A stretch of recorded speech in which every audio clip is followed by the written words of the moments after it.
Денеска почнуваме и со оние градежни инженерски работи, да ги кажам, тоест на овој канал кој што беше еден од каналите кај што водата дојде и се поплавуваше, ќе донесени се цевки од компаниите кои што ни ги донираат. Морам да се заблагодарам на фабриката Карпош и на останатите кои што ни ги донираат.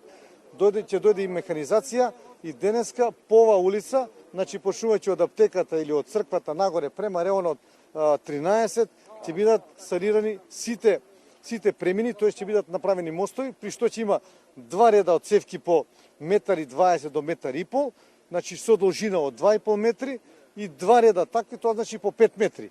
Така да ова да биде после ставено во функција.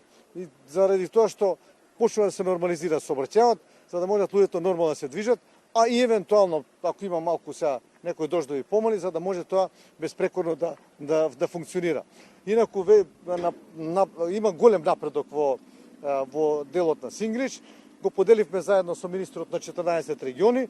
Во секој регион имаме по 20 војници, 20 од локалното население кои што одат и еден комунален редар од градот Скопје. Морам да потенцирам дека војската исто така со 300 луѓе е присутна и секој од овие од координаторите локалните кои што побарува му даваат по 10-14 региони по 20 војници, тоа се 280 и резервно се држат уште 10 на 15 ако треба некаде да се пристапи.